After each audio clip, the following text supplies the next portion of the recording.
Welcome to Mining Over Canada. Join the Canadian Securities Exchange and our partners in a first-hand look into our country's vast mining landscape. Hi, my name's Anna Sarin. I'm Director of Listings Development with the Canadian Securities Exchange. I am your host today. We are in the middle of our BC week during Mining Over Canada, and I'm joined by one of our issuers, Deerhorn Capital. So I have the pleasure today of having two guests joining me, which will be interesting to have a dialogue in that regard. Deerhorn Capital is a very unique junior company on our exchange, and excited to share all of the things that they're working on. They definitely stand out from the rest as far as innovation, what they're doing, as far as the junior mining and exploration, as well as dealing with reclamation. We'll get into all of that. So let's start off with Tony Fogarassy. Sorry there. You are chairperson of Deerhorn Capital. Tony, tell us about Deerhorn. Thanks very much, Anna. Deerhorn is a BC junior. We've got a flagship property called the Deerhorn property, which is about 100 kilometers south of Smithers, about 35 kilometers from the Huckleberry mine. Our primary mineralized system is a gold, silver, tellurium system. We've been working hard in terms of moving the project forward to a bulk sample, which we're hoping to do next year. It might be in 2022. To have a hard look at not only the gold and silver values, but also the tellurium values. Tellurium is used extensively in the manufacture of solar panels. So it's a critical metal and is on the radar of a number of companies around the planet who require tellurium in their manufacturing of solar panels, whether they're in China or India or in the United States. My background briefly is I am a lawyer. I'm also a geologist. I practice law. I haven't practiced geology for many years.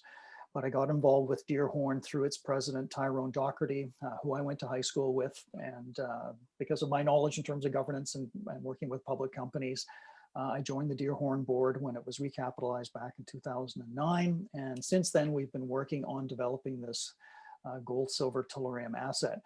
Integral to our project has been and is our relationships with Indigenous peoples in and around our property.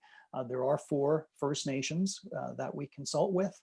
And what makes us unique is that when we move forward on our exploration plans and when we're going to do our bulk sample, we do it with the free, prior, and informed consent of those 4 First Nations. And that's what makes Deerhorn very unique in this regard. We have always sought the consent in advance from First Nations for our exploration work. And as you can appreciate with the bulk sample program that we've got lined up, we're still in the process of submitting an application for that permit. It hasn't been issued yet, Anna, so I want to make that clear. But once it is, then we'll start mobilizing and obviously entering into contracts to carry out that program. But as part of the evolution of Deerhorn Capital, our relationships with First Nations has obviously evolved as much as the case law has evolved in terms of recognizing the rights and title of Indigenous peoples. We're well ahead of that curve in terms of seeking consent. But it's also allowed us to make relationships with others in the mineral exploration community. And of course, you're not talking just with me today. Tony Fogarassy, you're also going to be talking with Alan Edzerza. And Alan and I have worked together on other projects over the last few years. But one of the things that Alan and I had kicked around for a while is why can't an Indigenous entrepreneur start up his or her own mineral exploration and mining company? And to that end, Alan said, great idea, let's do it. Deerhorn, because we're in the sphere of sustainable and responsible exploration and mining, we thought that this would be a great relationship. So we partnered with Alan, with his company, Chiona Metals, which you'll hear about in a few moments, to move forward on a basket of projects, which really bring forward the whole concept of what it means to explore sustainably and to mine sustainably. And I think most importantly for many of us, to actually reclaim and restore mining properties, which of course, as you know, has a legacy in all jurisdictions in Canada. Many properties simply aren't reclaimed and restored properly. And with Alan's knowledge and understanding and his Indigenous background, this was a perfect fit for us. And that's why we, at the end of the day, entered into a partnership. Alan is the majority owner of Chiona Metals. We've also done some other things beyond our line of business, if you will, in terms of assisting local communities in the COVID space. And Alan can speak to that as well, because that is more of a philanthropic endeavor where we wanted to do the right thing for Indigenous communities, who are the communities in whose backyards we're located in. They're the ones that suffer the most from mining, but hopefully will benefit the most. And that's what we bring to the table in terms of our projects. And one final point here, from a commercial standpoint, it's one thing to do things right and to say you're doing things right with Indigenous peoples. And as I say, we've got 4 First Nations in and around our property, the Deerhorn property. We also have the commercial relationship, which we're going to be negotiating moving forward, where First Nations will have the ability, those nations will have the ability to earn up to a 51% interest in our Deerhorn project. It's not a carried interest, it's an earned interest, and that's what makes us unique as well. So in terms of Deerhorn's interest, we have made it very clear to the nations when the time comes to negotiate a commercial agreement when we take a mine to production, that they will have the ability to own 51% of that project. They'll have to bring financing to the table. Obviously, we've got some expertise in that, and we'll be able to assist the nations in that. That's a longer term vision. It's not next year or the year after, because we have to do the bulk sample program, but it is certainly within the next 5 years as we grow Deerhorn's footprint, so to speak, in terms of moving its Deerhorn flagship project forward. So with that, by way of background, before I hand it off to Alan, just one more final point. Deerhorn is the only exploration junior to be a member of an organization called IRMA, I-R-M-A. We got some notoriety in the Narwhal eco publication of all places, which was wonderful. IRMA stands for the Initiative for Responsible Mining Assurance. And it is an organization where companies such as end user, if you will, of metals such as Microsoft, Tiffany, other members include ArcelorMittal, the world's largest steel maker.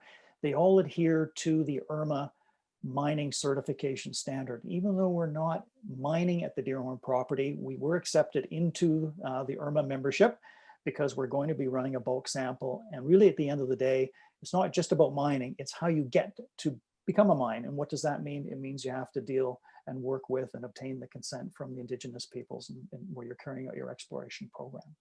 So there in a nutshell is what Deerhorn Capital is all about. And if I may, subject to any questions you might have, Anna, of course, we can handle. Well, you know, it's so unique. I love what you guys are doing. And I think that the retail market coming to invest in the mining sector, these are the types of stories that they want to hear.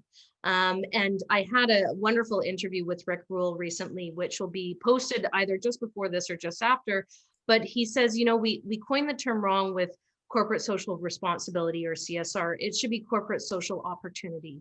And I think you guys have really embodied the spirit of, you know, that ideal, that there's opportunity out there for us to work with, you know, Aboriginal groups and work at creating socially responsible mining practices and still profit in a mining, you know, sector. So I really appreciate what you guys have created. I think it's pretty unique, and definitely encourage people to look up IRMA. It's I've done a little looking at it myself. It's quite amazing, some of the stuff that's coming out of it, as well as to take a look at you guys further and some of the work that you're doing. Alan, why don't we move along to you and just talk a little bit, give us a little bit of your background and tell us a bit of your story, and then we can talk about Chiona Metals. All right, thanks so much, Anna, for this opportunity to speak to you and talk about the work we're doing. I am Tahltan, and I am an member of the Tahltan Elders Council. A little bit about Tahltan, you know, dating back to thousands of years, our people actually did mining. They mined obsidian in our ancestral lands, and they traded it up and down the North American, South American coastline. So they've been involved for thousands of years in this, in the idea of mining. In the early 70s, shortly after I was married, just so you know, I'll be married 50 years on Saturday. You told me that in our pre-discussion, and I just think that's so lovely. That's so wonderful. Congratulations. That's quite the milestone. Thank you. So in the 70s, when I, shortly after I got married, I worked at a company called Anvil Mines. and it was the mining company in Faro, Yukon. It was the largest open pit mine in the territory for sure, and it had, like, I believe, a ratio of like 1 in every 4 jobs in the Yukon was associated to the mine. So I learned about mining there. I went through the mill, so I was a laborer. I worked in throughout the mill, through flotation and through the dryers, and actually operated the equipment to load the ore out in the trucks. I then went up into the pit for a few years and operated heavy equipment in the pit. So I have pretty good working knowledge of how mines work. And I thought, and that experience now is helping me in the work I do today. So I lead the discussions for the BC First Nations Mining, Energy and Mining Council. And so we engage with the province, and we're looking for ways to reform mining that would build support of the public confidence, look for ways to meet the First Nation interests, and one that's environmentally sound, and to start to take a look at some of the historical kind of issues associated with mining, like legacy mining environmental sites. So we're just starting that. We're just re-engaging with the province on that. And so I think in our discussions, what's come up in our discussions are things like financial assurances for reclamation when mining is done, where we've done a report with Ecofiscal Canada on that. We've also engaged with the IRMA folks.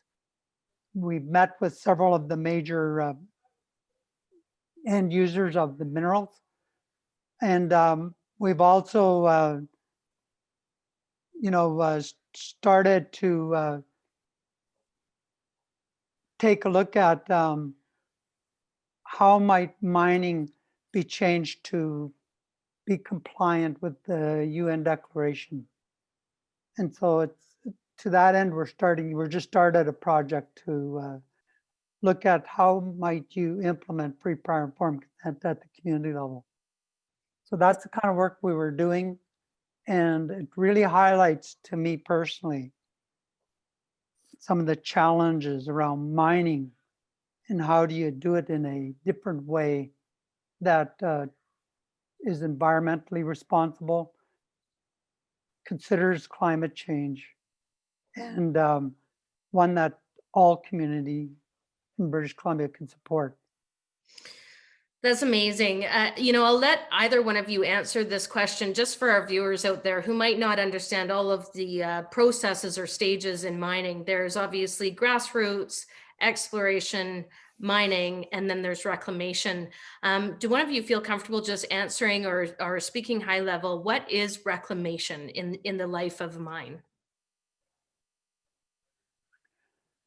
In my perspective of reclamation is that if you're going to go and tear up the land to extract the resource, it's really important to put the land back to a state that is as close to natural as can be, one that allows the fish populations to survive in the waterways around the mine site, a place that wildlife can exist, and one that supports migratory birds and animals. Well, I thought that was interesting. The last time when we did our pre-chat, you talked about this, and I have a somewhat high-level understanding of reclamation, but it never really occurred to me that there's an entire ecosystem that needs to be brought back, which is, like you said, the streams and the fish and bees and trees and, everything within that region. It's bringing all of that back. It's not just necessarily, filling up back a hole. It's bringing the ecosystem back to life. I think that's really important because that's our way of looking at it. Is you got to deal with it as an ecosystem. you can't sort of think of it as you can cover over a waste pile and that's all you have to do.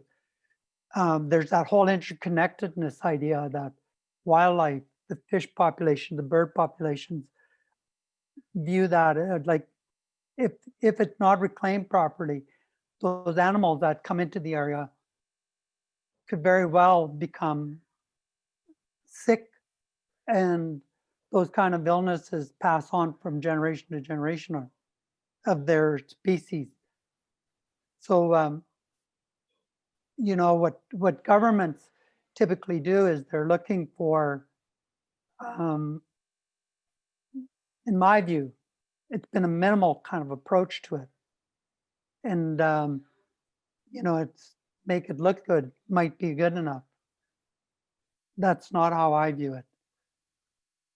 From my perspective, Anna, we initially partnered, when we say we, Deerhorn Capital partnered with Alan and his company, Chiona Metals, because we wanted to carry out responsible exploration in the backyards of Indigenous peoples in northern British Columbia. And we've done that. We had an exploration prospecting program this summer. We'll be doing a lot of staking in the next few weeks, so watch the news releases there. But one of the projects beyond doing our prospecting and exploration, it does involve the reclamation end, if you will, of the spectrum. And that's where Alan, with his knowledge and understanding of the placer mining sector in particular in the Yukon, brought forward a project where he was working and is working with a non-governmental organization called Resolve Inc. out of Washington, DC. Resolve has a project, which I'll let Alan speak to in a moment, called Salmon Gold, which is backstopped by Apple and Tiffany and Company. And the raison d'etre for those two companies are to reclaim streams which have been destroyed by placer mining so that salmon can be brought back, and hence the name of the project being Salmon Gold. And again, I'll let Alan speak to that in a little more detail here, but that's the lens that Deerhorn's looking at it. If we can do something that is beneficial from that standpoint, that's wonderful. At the end of the day, it's the fish that are going to benefit from that, because they're going to come back and be able to start reclamation, not just reclamation, but restoration, which is a higher standard. And again, I'll let Alan speak to that. Alan. Thanks, Tony. I mean, see, in the work we're doing, Tony and I are doing on mining reform in British Columbia, what we're witnessing is there are many legacy mines left behind that's created continuous environmental pollution. And if you take a look at the placer gold mines in the Klondike, you know, everybody knows the Klondike gold rush. It started in 1898 is when it became famous. And the mining practices back then, between the late 1800s to mid 1900s, they used big dredges. They tore up the land and they left all these tailings piles behind, and they used mercury in the systems. And so mercury has been leached into those tailings piles. And what became, if you go up there, you'll see that the water filters through and flows through these tailings piles. And so what we wanted to do is to take a look at a project, and we wanted to talk about restoration over and above government required. And to that end, we partnered with Resolve to bring foundation money into the project to assist with this interest of doing further restoration. And so what we did is we took a look at the idea of, you can make the water healthy, you're probably going to make the whole ecosystem healthy. And if the water's healthy, you'll see fish populations come back. Our goal is to work to try to do this for salmon, because salmon are in a serious crisis right now. They're moving, in my view, they're moving towards becoming an endangered species, these wild salmon stocks, Pacific salmon stocks. And so what we with the project we did in the Yukon, it was on a creek called Sulphur Creek, and we worked with a partnership with Yukon Heliski, who owns the placer mine. And with our partners, Resolve, they approached Tiffany and Apple to be involved in this, to be the end users of some of this gold. So, so that we were able, with Apple's help, to develop a methodology to be able to track the gold produced at the mine right through to their end use. So this first year, what we tried to do is, we call it a pilot project, and it's going to be 3 years in duration. The first year, we built the rebuilt the streams after the placer mining season. We put rocks in there. We built the creek beds. The sides were sloped perfectly so that you could so that they wouldn't erode. And we did about just under 1 kilometer of restoration. And in this restoration included a pond system, so that with little islands in it, so that you can create safe habitats for nesting birds, to create a place for grayling. And then the stream was supposed to be developed in such a way that, you know, it'll create the oxygen kind of required for the fish habitat, for the fish to survive. This project, in our view, was quite successful. And what we did when we restored the stream is we also spread the soil over it to try to make sure that the vegetation reestablished itself in a natural state. And we took some willows that were indigenous to the area and we planted it in these areas. And then what's really interesting, you know, is that the soil there dates back to 14,000 years ago. So you quite often find in the soil things like mastodon, ivory, and bones and stuff. Wow. So prehistoric animals, and so this soil is nutrient rich, and the vegetation establishes very quickly there. And within 24 hours of us putting the stream back into that stream bed that we built, within 24 hours we had grayling back in the system. Wow. Which is what we were trying to achieve. And I should mention that that project was in 2019. Work was continued this year in 2020. Gold is on its way, if you will, to Apple and Tiffany to use in their rings, and Apple in their devices. And there will be, we think, some type of obviously branding campaign around Salmon Gold. We're not part of that, but I'd certainly love to get, you know, my next iPhone with the Salmon Gold logo on it, just to show, you know, the gold has been responsibly sourced from a very sustainable placer mining operation in terms of reclamation. There is interest from other jurisdictions and other governments. Not only is the Yukon government very interested in what we're doing around Dawson City and Sulphur Creek, as Alan mentioned, there is interest from other governments. A similar project is being undertaken in Alaska. We're not involved with that. But in terms of other projects in Canada, when I say we, Chiona Metals will be actively involved with that, with Resolve Inc. And Resolve has recently set up a Canadian subsidiary. So Alan is intimately involved with that in terms of projects moving forward, in terms of reclamation-oriented projects.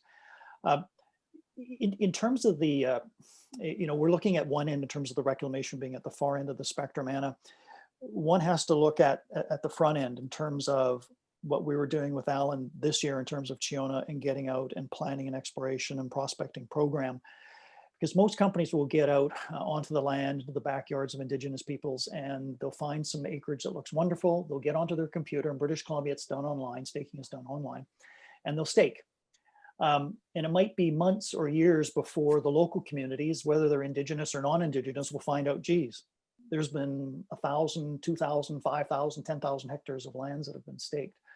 But working with Alan, we took a different approach. And in terms of supporting Alan in his exploration and grassroots prospecting program, was that we would not stake, we would not go online until we had the permission, the consent of the First Nation whose backyard we're located. There are very, very few exploration companies that do that. Of the 1,000+ public juniors that are out there in Canada and other jurisdictions, I would say I can count them on one hand. But in terms of where we see responsible exploration moving, you've got to be able to engage the local communities. And for the most part, because we're exploring in rural areas, those are Indigenous communities. So working with Alan, and with Chiona Metals, of course, we've done exactly that. So when you see the news release through Deerhorn, it'll be Chiona, because they are the majority partner in this partnership. That staking will be done with the permission, with the consent, the approval, if you will, of the First Nation whose backyard we're located. So that in itself will be a very significant milestone, and it's something that sets Deerhorn Capital apart. It also links directly into IRMA. So this initiative I was discussing with mining certification standards. Because if you're going to be a member of IRMA, then you've got to live to the standard of UNDRIP, the United Nations Declaration on the Rights of Indigenous People, which is it's a international human rights instrument. But in that is this notion called FPIC, free, prior, and informed consent. And if you can't live within FPIC, then you cannot get certification from IRMA.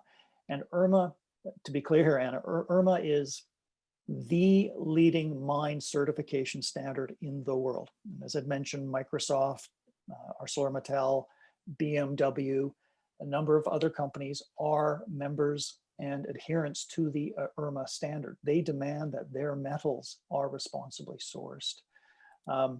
Just like when Apple puts gold into its iPhones and Tiffany gold into its rings, that gold has to be responsibly sourced. And this is exactly what the Salmon Gold project is all about. In this case, the gold comes from placer mines that have been thankfully exhausted. The last gold is out. It makes its way to market, in this case to Apple and Tiffany. And at the same time, money's come in to not only reclaim, but really restore as best one can to that pre-mining state, what the lands are all about. And Alan spoke quite eloquently to the success. Mother Nature, when given the opportunity, recovers really quickly. Our challenge is we've realized this is a pilot project. It's successful. We've got lots of interest. It's not just 1 kilometer, it's hundreds and it's thousands of kilometers in terms of placer mines. So the real challenge is there. I know Alan is working hard in terms of relationships with hard rock mines with the same philosophy in mind, right? How do you deal with tailings piles that unfortunately blights on the land, and they're just awful legacies. And these tend to be mines that are orphaned and abandoned. That's not Deerhorn's shtick, if you will. We're an exploration company, but we see the value of Chiona's experience in dealing with salmon gold. We certainly see Alan and Chiona getting involved in hard rock tailings remediation.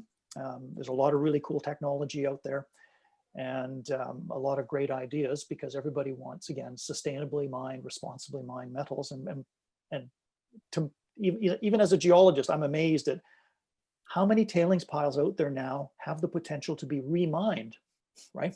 And that's what we've learned from placer mining, because essentially that's what we're doing, is we're remining gravels that contain gold, and they've been mined and remined over the last century in the Klondike. But in terms of that bigger picture for Chiona, we find very, very exciting, and are pleased to be able to support Alan in that endeavor. You know, it's just such an intriguing story. I love listening to the two of you, and learning all about this has been really interesting. I really think that the next movement in the mining sector, with, you know, the millennials coming to market, and with a movement in general of, you know, socially responsible and environmentally responsible movement in all sectors. But mining itself has definitely had to struggle with ensuring that we're putting in practices that are, you know, environmentally sound. This is such a unique opportunity. I see the opportunity, and as you say, it's not just reclamation, it's restoration of something that's been done in the past, engaging with Aboriginals. And when Ellen, when you were talking about the restoration process, it's probably the Aboriginals. It sounds very technical. It's probably the Aboriginal groups who understand the most what needs to happen for that restoration process. They know what needs to be happening on that land for that ecosystem to be at its fullest effect. So it really just is such an interesting story and how it marriages with, socially responsible, dealing with Aboriginal groups, talking to them before you go in and stake the lands and staking the land and getting approval.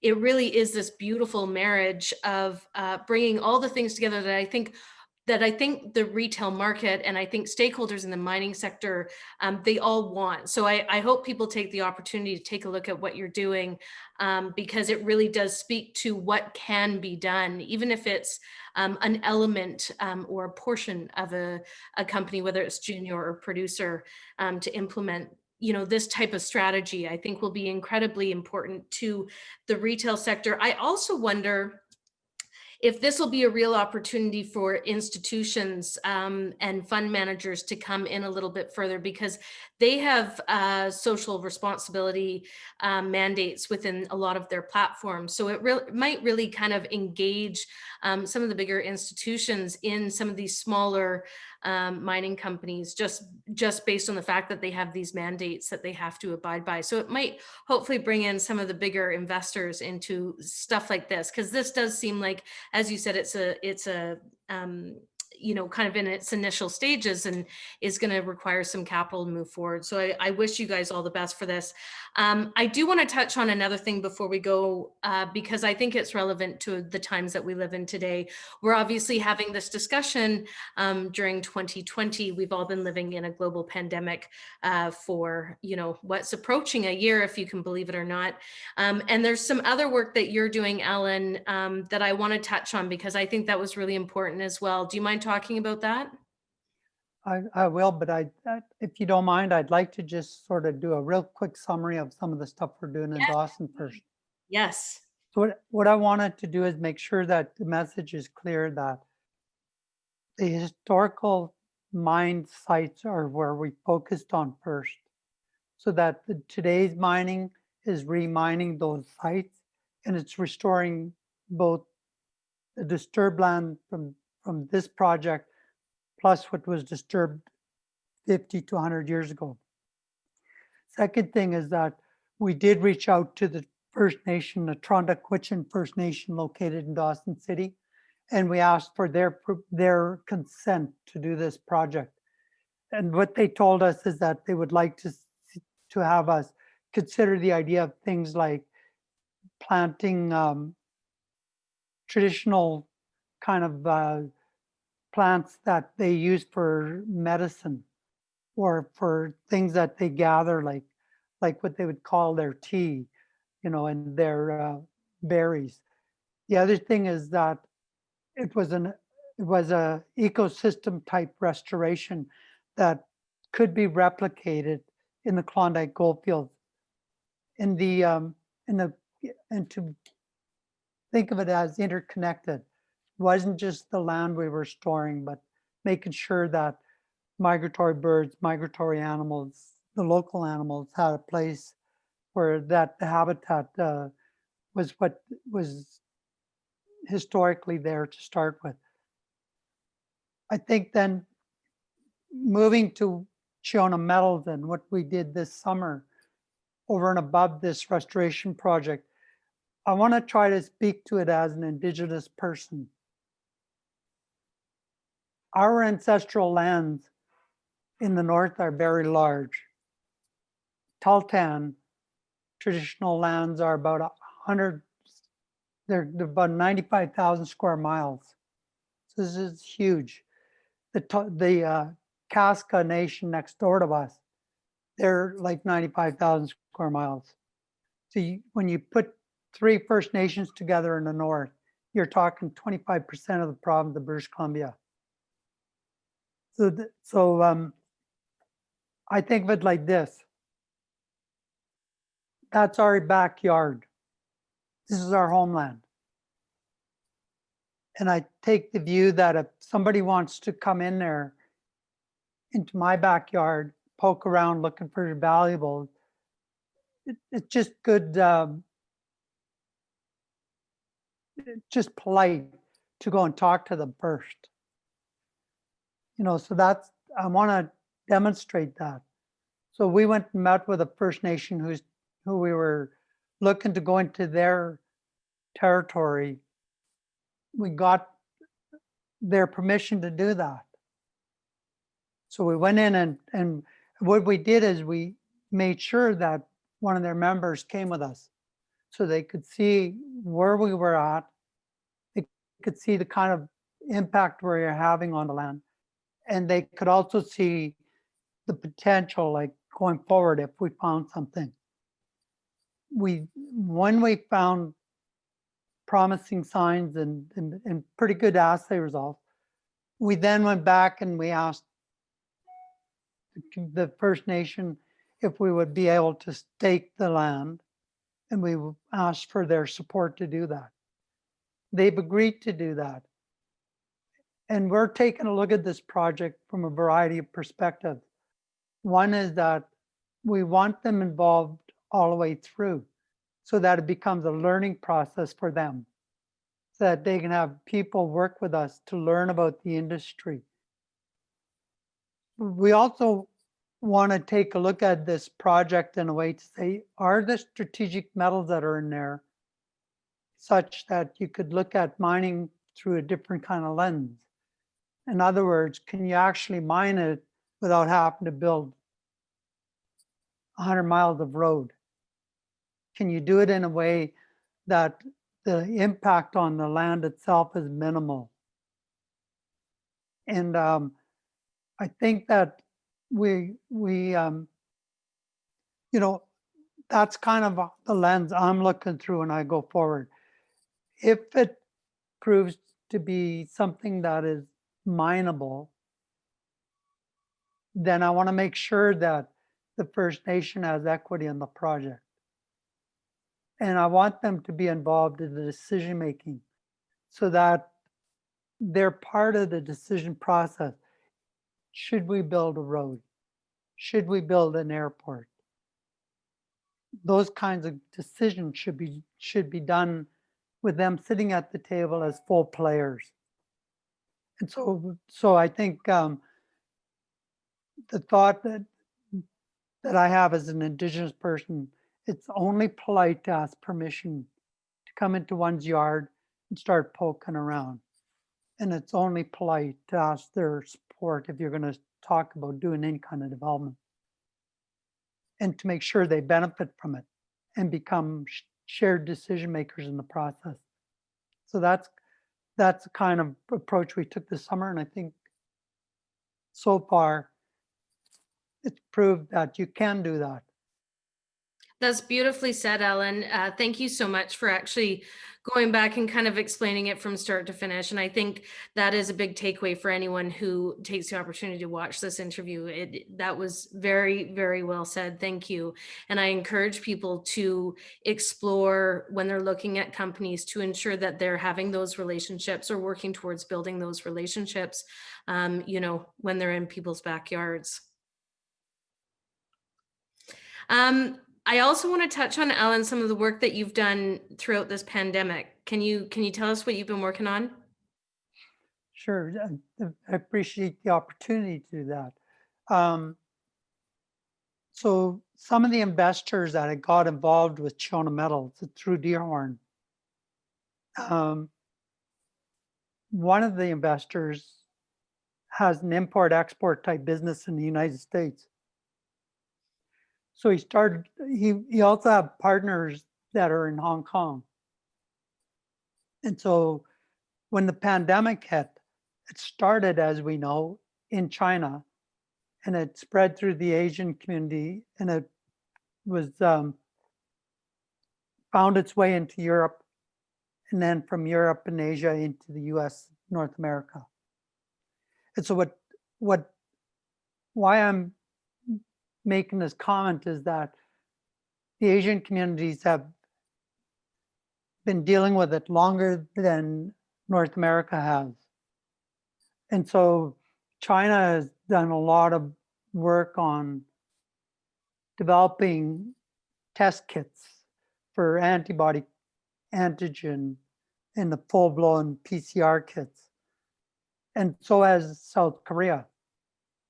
And South Korea we chose South Korea as a potential partner here to provide these test kits because for a number of reasons. One is they're very reliable for production, but they're also very high quality. The test results are in the 90s for accuracy. And for quick tests, that's pretty important. And so we were approached to see if Chiona might be interested in bringing some of that kind of product into Canada. And so we set up the company Chiona Health to do that. Because what we recognized right away is that if you had rapid tests in remote rural communities, you'd be able to detect if COVID has entered into your communities. Clearly, it helps you to manage the impact. And it gives you some really important management tools going forward. Like, as we know, it's getting worse again. We also recognize that communities in the States, like the Navajo Nation, there's reports that their per capita, their deaths and their COVID active cases were higher per ratio than New York when New York was at its worst. Wow. And so what we did is we reached out to the Navajo as part of this project in partnership with our company called Tokimus and Resolve, who is our partner in the States. And we said, can we reach in there and try to provide a donation to the Navajo so that they could try some of these products to see if it might help them manage the impact of COVID on their community. So we started that dialogue, and what we found out is that Navajo is under huge pressures with COVID. Their government is not functioning. The COVID is in their offices. And they've got quite a large health organization. Actually, there's I think 20 different health centers, 4 hospitals, and several community centers. And so to try to figure out how to bring a donation in so that it doesn't sit on the shelf became a challenge. But the idea, nonetheless, is really important. Part of this is there's a group called Partners in Health that's a not-for-profit in the US. And so we're looking to work with them to say, can we identify the disadvantaged communities? Can we work with them to bring some of these products to help them try to address the impact in their communities? What we found for Health Canada, how slow they are in responding to approving these types of products that are being used in Europe, that have FDA approvals in the US. And it's really been quite slow. We have not got any approvals, and they've been in there since June. So I'm baffled by it, that we would not look for tools that could really help us in the remote rural communities. But that was my interest, is to say, how can we help our communities? How can we help the tribes in the US? And so we are actively talking to several tribes in the US to to try to build support with them and to support for them, and to try to build these networks of relationships so that looking beyond COVID-19, what things can we do? And so the Navajo talked to us about the mining opportunity and are very keen to talk to us post COVID-19. So I think that networking is really important. Well, it's amazing the work that you're doing, Alan. I'm such a big fan, and I really appreciate the relationship that's been built with Deerhorn Capital. Tony, why don't we, if you don't mind, we'll finish up with you, back with you again, and talk about Deerhorn just a little bit more. You know, as far as being listed with us, you've been with us for quite a few years now with the CSE, but these projects are fairly new. Is that right? Well, yes and no. Any exploration company would say, Yeah. gee, you know what? The first showing was discovered 100 years ago. And, you know, you need metal prices to be in the right, you know, sort of position, if you will. You need the demand for a specific metal to be just right as well. In terms of Deerhorn's project, you know, clearly everybody likes gold, so that helps. In many ways, this is more of a silver project. We have decent gold values, but at the end of the day, it is a silver project, but it's got a substantial amount of tellurium, which is a minor metal. It is a critical metal. And really that's what we've been leveraging over the last couple of years in terms of Deerhorn's reputation as being a company that's pursuing a responsible exploration agenda. And tellurium in solar panels, there's nothing better from a sustainability standpoint. More socially responsible, though. You know, one of the main commodities you're looking for is for, you know, for that type of use. So that's amazing. Yeah, and to that end, you know, one of the things that we struggle with, like any junior, is bringing the finance together to run something like a bulk sample program. But if any company that's in the critical metals space, and tellurium is a critical metal, you have to run a bulk sample. You need to really get that hard technical data. Not only what's in the ground, but obviously the metallurgical information is absolutely vital. The beauty with tellurium is that we do have a partnership with a downstream purchaser of tellurium. They're based in Trail, and they purify tellurium to be used in many high-tech applications. And so in an ideal world, when we do that bulk sample, the tellurium will go down south to Trail, to our partner down there, a company called Phoenix, F-E-N-I-X. And they'll use it in some of their really interesting technologies, including a lithium tellurium battery technology that they're working on. So that's another exciting piece. We don't know if it's big or small, but there's a lot of really smart people in Trail. It would blow you away. Obviously, Teck has their smelter there. It is very much a technology hub when it comes to metals and metallurgy. It is quite remarkable.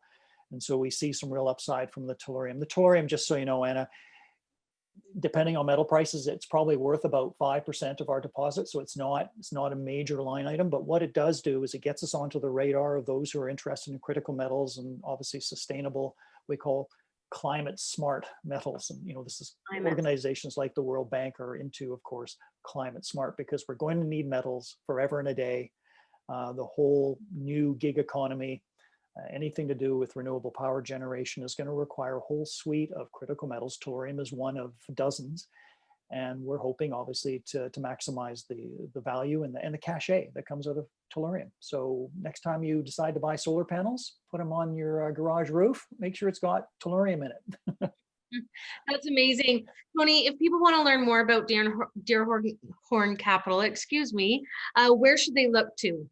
Well, our website is simply deerhorncapital.ca, and you'll see a whole bunch of information, obviously news releases, and our preliminary economic assessment, which we updated approximately 2 years ago. So the numbers are somewhat current. Gold prices have gone way up and silver prices a little bit as well since then. So the economics, you know, in terms of a payback period, are well under 1.6 years, I believe, is what we've got in our PEA. But we haven't put out a news release in terms of new economics. We need to do that work, obviously, and do it properly before we get it out there. That's amazing. Well, Tony and Alan, thank you so much for your time. I just, again, I'm a big fan of what you guys are doing, and I hope people continue to watch as you move forward. So I wish you guys all the best, and thank you again. Can I tell you a story? Yes, please. So I was mentioning to you, I worked in Faro. Did you know that Faro was actually discovered by a guy by the name of Joe Ledoux? And Joe Ledoux is the First Nation and comes from Ross River. And the way I got Tony interested in going into the area we went into this summer is I told him a story. About 40 years ago, my dad took me on a helicopter flight, and he said when he 40 years prior to that, he was in this country. He was on horseback hunting sheep, and he walked into a he rode into this canyon. It was all silver, the walls. So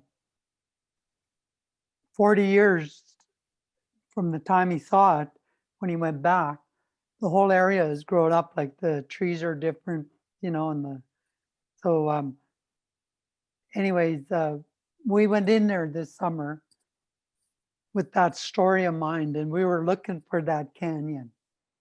So that's 80 years ago. Dad would have been in there. So I just thought it's interesting, you know, that's how we actually went into this area, why we did it. I've heard stories like that, especially in BC, that it literally, a canyon would just shine, you know, with the mineralized, Yeah. the mountains being mineralized, that it literally would shine against the sun. So that's amazing. That's amazing. Well, thank you both again. I really appreciate it. Thank you Thanks, so Anna. much, and Thank you. appreciate you reaching out to us and your interest in our story. Absolutely. Take care.